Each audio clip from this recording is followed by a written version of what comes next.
Hello everyone and welcome to another exciting episode of the Legal Anchor.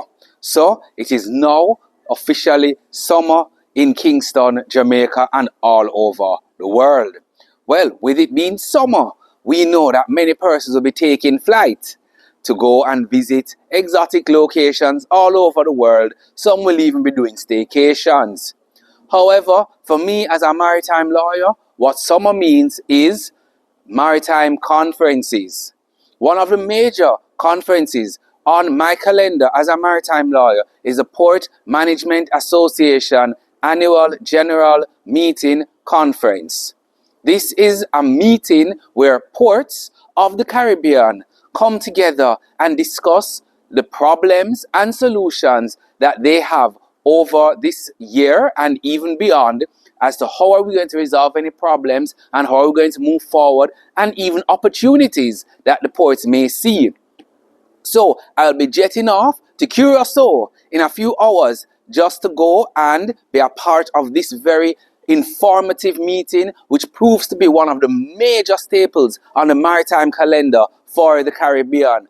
Over there, I will meet with stakeholders in the maritime industry who are of vital importance to ensuring that this industry is a viable industry locally and regionally and even internationally. Persons from all over the world converge at this conference to talk about issues that face ports and how these challenges can be overcome. So join me on the other side when I'm in Curacao for another exciting episode of the Legal Anchor, where we will delve further into the maritime industry and understanding the Port Management Association of the Caribbean, PMAC, their workings and stakeholders who we will get a chance hopefully to interview and talk with, so you can get a better perspective of the importance of this conference to the region and also to the wider world. So enjoy as we now jet off to Douchey Curacao, as they say over there in Curacao. See you in Curacao.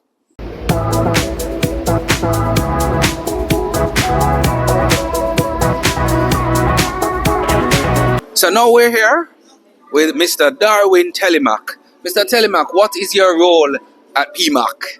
I am the chairman of the board of the Port Authority I'm chairman of the board of the Port Management Association of the Caribbean.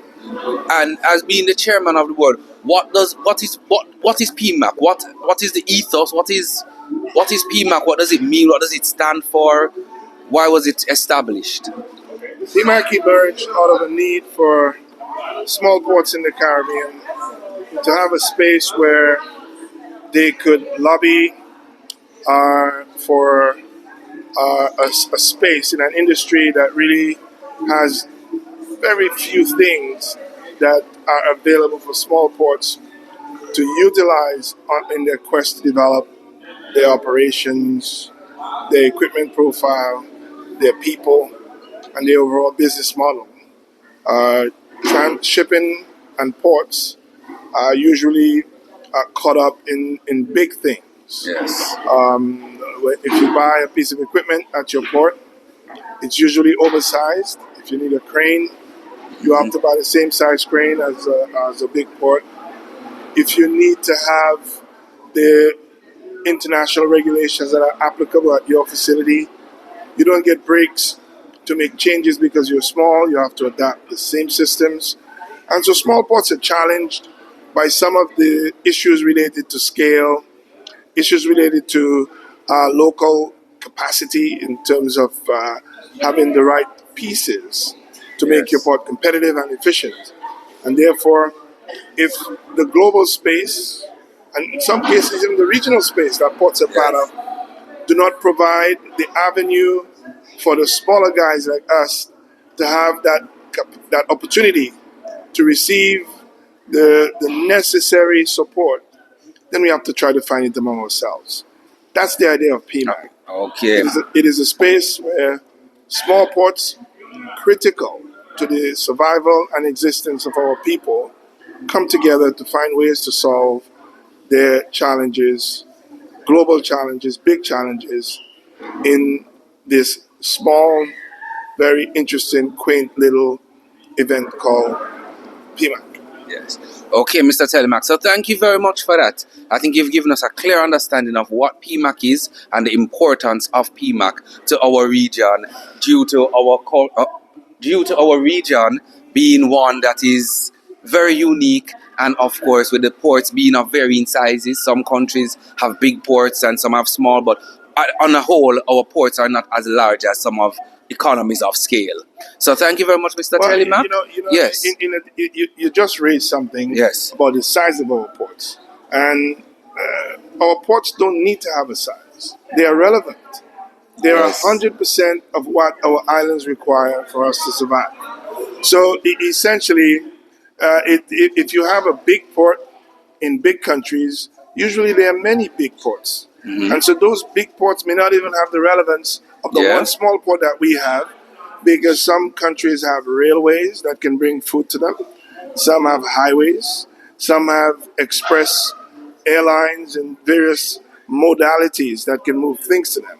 We just have A ports. port. And in some cases, it's a small, what we call domestic port. We don't get involved in multiple commercial activities. We receive cargo, we handle it, we deliver it for our people, and really we are the blood, the veins to which the blood flows to feed our people. Yes, definitely. Well, Mr. Telemac, it was a very good interviewing you, and I'm glad to have understood some more about it. Thank you very much, viewers, and that is Mr. Telemac. Yes. I'm now here with Curtis Denny of Point Lisas, one of the ports located in Trinidad and Tobago, and they're one of the newest members of PMAC. Mr. Dennis, tell me, why is it that Point Lisas Port, what happens at Point Lisas Port? Let's start from there. Well, Point Lisa's port is really operated by Curacao. Yes. And what we do port operations, we do industrial estate management, and also we do warehouse logistics. So our port is really a very active port. We won the CSA Port of the Year last year. Yes. And also our port is fully integrated into the region. So we serve as a strategic logistics hub. Mm-hmm. We facilitate a lot of exports up to the other islands. Yes. Up to Grenada, St. Lucia, Barbados, up to Antigua, all the way up to Chain of Islands. So we are a very important part of the logistics chain. And so it is very important for us to be a part of PMAC. We now have expanded our network for business opportunities, and also for enabling us to be gain a more fully integrated approach into the region, and helping to bring a more reliable logistics connection to the region. Excellent. So why is it that you saw it important to become a member of PMAC? What was the driving force? What made you think that PMAC was an organization you needed to be a part of? Yeah, well, PMAC is where the meeting place is. PMAC is the Port Management Association of the Caribbean. So all of the strategic players and the players that will make it happen in the region, all of the port personnel, they converge here. This is the meeting place. Yes. This is the meeting in the minds of all of the port practitioners. They meet here. So we wanted to be here so that we can have that integration with them. Excellent. So thank you very much for that. So you've explained to us exactly what Point Lisas is and why they were important, or found it important to come here to the maritime, to PMAC, and be a member now of PMAC. So thank you very much. You're welcome. And it was a pleasure talking to you, Mr. Denny. With Rommel Edwards, also known as Rommel Iceman Edwards. Rommel Edwards is from Barbados, and he's from Barbados Port Inc. Yes. Got it correct? Yes, that is correct. So, Barbados Port Inc., of course, just the name alone stands to reason as to why you'd be at PMAC. Yes. So, what I want you to tell us, or tell my viewers, is Barbados is known as one of the leading ports in the Caribbean. what is it that makes Barbados leading now? I won't ruin the surprise. Romel, what is it that makes Barbados, why everybody looks at Barbados as a shining example for the region? All right, so one of the things that we did recently, so we would have had a board change, and we actually changed our entire vision to the most green, innovative maritime hub in the world by 2030. It's very ambitious, and we also, so under that vision, an innovation department was formed. So I actually lead the Digital Innovation and Development Department at Barbados Sport Inc. So that means, Romel, what you're telling me then is that you are actually on the ball with the IMO goals, the CII and all of those CIF goals and everything that they have put in place that most countries are actually having a problem trying to reach. You have attained it? Yes. So, and how challenging was that to attain? Because it seems to be very rough. Yeah, so one of the things that we did, so the IMO, you would already know, but for those who don't, the IMO, the International Maritime Organization, they would have introduced a mandate where member states had to have an operational maritime single window that was January 1st, 2024. So we met that deadline. What is the maritime single window? Just because many persons may not even know what that is. Yes, no problem. So the maritime single window is a central repository for all documentation required for a vessel to enter or depart Barbados, and this replaces all of the paper documentation that we would normally ask for. So the ports are now becoming digital. So digitalization. Yes, and it involves collaboration between the Barbados Port, Customs, Immigration, and the health authorities, Port Health. So in essence, they're trying to have a seamless transition of when the vessel, from even before the vessel arrives. Yes. Documents are coming in virtually, and it can just be a seamless transition. Of course, minimal paper. Yes. Plus, it also means that the likelihood of things getting lost, also reducing corruption, which is a major issue, as we know everywhere in the world. All of those things they're trying to reduce by having a digitalized system. Yes, so and we leverage a lot of technology in building the system to realize those things. So we use artificial intelligence. We've actually been using AI in the port for close to a decade now. Wow! Right, so it's a buzzword now, but we have been using AI for almost a decade now. So we use AI in the system so that when the data from vessels comes in, it is intelligently disseminated, right, based on the nature of that data. We use blockchain to protect the certificates of clearance that we issue. So if we issue a certificate of clearance to a vessel, we can issue these certificates in as much as 24 hours in advance. And when you receive the certificate, it is tamper-proof. You can show the chain of custody of the certificate, so it's protected by blockchain technology. And how do you find having your bill of lading virtual? Yes. Is that also an issue that for me, there are any issues with having the bill of lading virtually, because a bill of lading is supposed to pass at a particular point? Yes. So how do you find having it virtually? So, and this is where we address our legislation. This is where we address our legislation. Maritime law now coming into place. Yeah, so speaking your language now. Yes. So we would have introduced legislation, several pieces of legislation.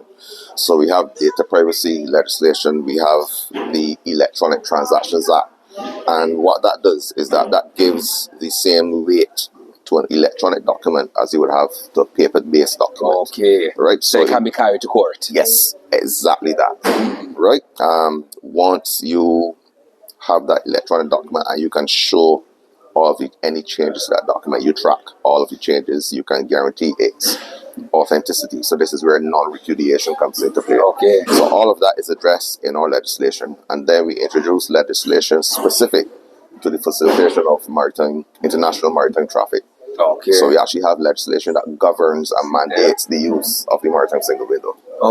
Yes. Thank you very much for that overview. So you now understand why Barbados is one of the leading ports in the Caribbean. And thank you very much, Romel Iceman Edwards. That's no problem. It was a pleasure interviewing you. And I encourage everyone to understand what is going on in the ports, not only in your own country, but all over the region, because ports are the center to the hinterland, which means the rest of the island or the rest of the country. Yes. So for that reason, the port is the point of first call. The port is a major place because, as you can understand, and Romel will also say, when something happens, when we have a natural disaster, the port has to be ready. The port has to be clear. So having the port as a digital is making it even easier in the event that something goes wrong, in the event there's a natural disaster. All of those things, the port is ready to receive the goods because relief has to come to the countries immediately. Correct. So, and not just relief, just generally too, things coming in and out of the country. So thank you very much, Romel. It was a pleasure having you on the Legal Anchor. Yes, please. Yes. Right. Introduce yourself to the viewers. My name is Carl James. I'm the CEO of the Port of St. Vincent and the Grenadines. And the Port of St. Vincent and the Grenadines, why do they think it's important to be here at PMAC? Well, PMAC is absolutely important for first of all, the networking, camaraderie, the support. And it's not just port managers. You have affiliate members, you have suppliers, you have providers, persons who want to do, contracts and so on with lending agencies, donor agencies who might be giving you grants and so on. So it's an opportunity for you to come and find opportunities. Persons who you probably would not know of just sitting at your desk, who come here to interact with us and say, hey, we have these opportunities that might be beneficial for you and your organization, and we can then have that discussion and take advantage of those opportunities. So PMAC provides us the opportunity for networking, technical support. It's phenomenal. Excellent. So there we have it. Thank you very much for that. So now you understand the importance of PMAC. It provides a meeting ground, a hub for the port to also meet other stakeholders and potential persons who can assist them with issues that they may be facing on a daily basis. So thank you very much, and it was great talking with you. Okay. We're back now, and we're here with Tashai Morgan from Advantium. Tashai will also now be telling us about why it is that your company found it prudent to be here at the PMAC. So first of all, Tashai, what is Advantium? What do you guys do at Advantium? All right, so I am the Communications and Marketing Executive for Advantium, where we provide port management software, warehousing software specific to small and medium-sized ports. And therefore, as the Port Management Association of the Caribbean, which caters to our ports across the region, it therefore is a perfect synergy. We have been associate members for quite a number of years, and through that synergy, we've been able to provide our port across the Caribbean with our solutions, which really help to enhance their digitalization efforts. Okay, so therefore, PMAC it would be one of your main stakeholders, your main clients, or your places for getting clients. Definitely, PMAC has been one of our partners for many, many years. And even beyond just getting clients, it is also the place where we come to meet our clients, where we have, over the course of 3 days, being able to speak with them one-on-one, hear their ideas, their suggestions, beyond a Zoom meeting or a Teams call or anything like that. We can really, really interact with them and understand the people behind the technology, which is really what makes it work. Okay, well, Tashai, thank you very much for telling us about Advantium and how Advantium's impact on the ports industry here in the Caribbean, and ensuring that the ports have adherence to digitalization and, of course, the IMO mandates which follow from digitalization. So thank you very much, Tashai. Thank you so much, Jermaine. Always a pleasure. Yes, okay. Bye. Here with Captain Badaloo. Captain Badaloo, which organization are you representing here at PMAC? I'm representing CARIMEPA, which is the Caribbean Maritime Environmental Program Association. It's part of a larger worldwide thing. You have NABEMPA and other parts of the world. Okay. And my fundamental thing here is, let us get our Caribbean region fully implementing MARPOL. Okay, and implementation of MARPOL, explain, because some people might think that just having MARPOL, because everybody knows MARPOL is widespread and it's more, a lot of countries have signed it. Jermaine, you're right. They sign up, they go into IMO and they say, yeah, they're the documents, we're looking good. But for it, as you all know, as a legal man in the maritime industry, for you to get it done properly, you have to put it into your local legislation. And that's called ratification. Remember, we learned that. Ratification of the law. And that is the biggest problem we have in the region. I just want to throw some stupid statistics to you. Yes. 80% of the region says, yeah, we're in. But it's actually only 25% of that 80% actually in. Okay? Yeah, and I completely understand that, over the last yes. years, we got it up to 30%. Now, here the biggest problem we have, as we are now learning. In the region, we have a large amount of non-independent territories and countries. Yes. So you have, and I don't want to call it needy. Yes, yeah, no, please don't. Because you all have sovereign countries out there. Yeah. And they are inside. But these small, I have to say territories, are not inside because they have to depend on what the sovereign country says. And part of DIMA, DIHMR, which is the Directors and which you know about. Yes. Right? We're trying to work towards finding a solution. It's a very frustrating thing, by the way. Yes, it is. I know. I can imagine. And to tell you the truth, there is some light. We're understanding, we're getting things done. Well, that is good. And of course, what Captain Badaloo is talking about is more maritime environmental laws and the protection of our marine environment, especially now with how we're seeing we're moving towards EVs. So we have all these lithium batteries that are now going to be a part of our daily lives. And how are we going to be dealing with that? Captain Badaloo, we'll have to have you back because that's a whole nother topic. We'll have to have you back to talk about. Because we know about the ship that's burning off Alaska right now. Yes, you sent me the video on that. Right? Yes, you sent me that one. I have all kind of worries. I wouldn't burn you with that. And we will definitely talk about that. But what I wanted to understand was MAMNEPA's role and why they found it important to be at PMAC. And of course, you have more than underscored the importance of being at PMAC as a maritime CaribNEPA's role in why they have to be here at PMAC to ensure that the maritime laws as it relates to the environment is adhered to and that ports understand it, and not only the ports but all other stakeholders. Well, it's very interesting when we think of CaribNEPA, the region, and PMAC. PMAC is ports. Yes. And IMO only looks after ships. The ports are left. Now, yes. The port is the interface with the ships. The ships and port, yeah. And governments must understand if you don't get your ports working properly and you don't have a master plan and you don't put things in place, you're in trouble. Yes. Right? So IMO could put all the rules for all the ships to go and do whatever it is. And there's no governing body. Excellent. And it's unfortunately in our region, our countries do all master plans, all sorts of things, and they forget the port.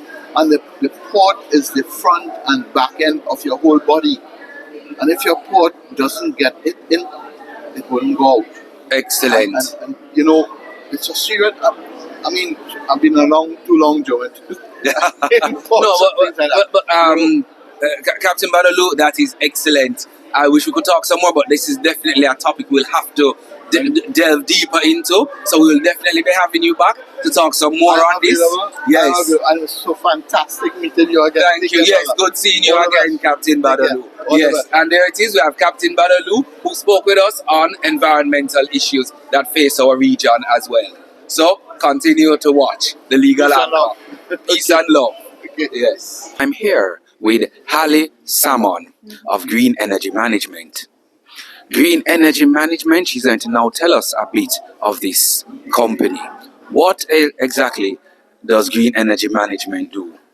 Okay, so at Green Energy Management, we're committed in assisting ports in the Caribbean to accelerate their sustainability goals. How we do this? We basically specialize in renewable energy solutions, port electrification, strategy, helping ports to craft strategies to reach their sustainable goals, and also shore-to-ship power development. We finance, build, own, operate, and contribute to the whole maintenance process. Yeah. So therefore, a conference like PMAC to do with the ports. So the ports for you, what do they do? They represent your largest shareholders, your largest customer base. Well, yes. So the maritime sector. So we are primarily focused on the maritime sector, and the port. All the ports are here. So it's a great opportunity to collaborate. And I mean, we would have spoken to some of the ports before, but this is a forum that offers us the opportunity to basically nurture relationships, because that's a very important part of the process, and also meet new ports and try to understand their challenges and how we can assist them with reaching whatever decarbonization plans they have. Excellent. And there it is, you heard decarbonization. Major thing coming out of PMAC, and that has been a major issue in the maritime industry. So, Ali, thank you very much for talking to us about green energy solutions. Okay. And we now understand a little bit more on why it is that ports need to be environmentally sustainable, and this is a driver of how our ports can become environmentally sustainable going into the modern era. Thank you. You're welcome.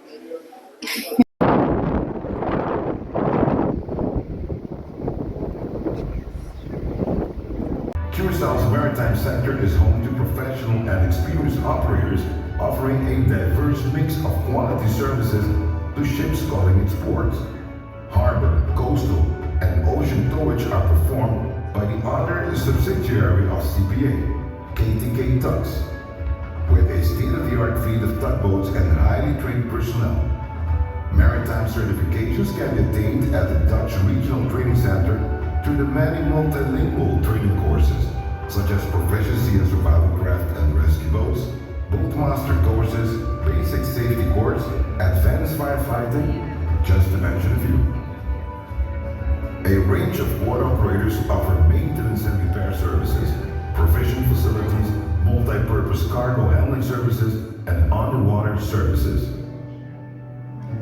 The port continues to improve its modern infrastructure and integrated service offerings.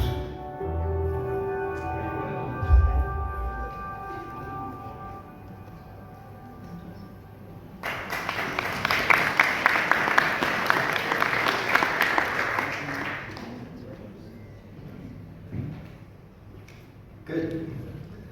So massive planning. Massive planning is of course always essential, but for us on Curacao it's even more so because we have limited space, limited land, and we need to make optimal use of it.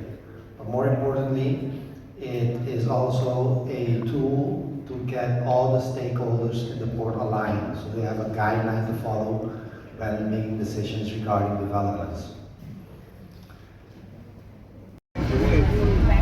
So guys, now we're heading on a port tour. Where exactly are we going? We're going to the ferry. Going to the ferry. So join us as we go on a maritime adventure for across to the port. I'm going to go by ferry. Yes. So here we are sailing on the harbour, and as we sail on the harbour here, it is the tallest bridge that connects Curacao, the one side of Curacao to the other. And as we make our way on the vessel, we're also seeing Cardiff, and then we have over here a vessel carrying bunkers. There it is, and that is Curacao. It's the Curacao there, the oil refinery of Curacao, and there's also the pilot. There it is. As we make our way through the channel and along here.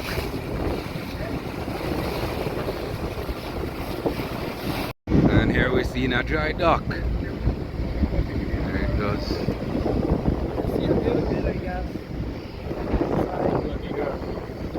Is it in here? So, okay. Yeah.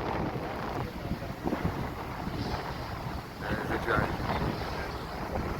where the vessels are carried, and you can do fixing of them. So it's basically a mechanic seat dry. If you can see inside, not so well, but yes, that is where the vessels are carried to be fixed on the port.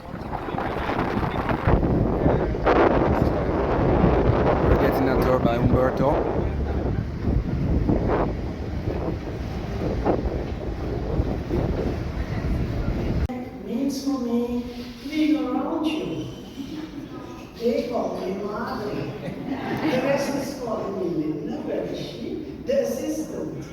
but I've worked so nicely and so smoothly with all of you, with my PMEC family, the ones who just came, but still are my family. Thank you for all.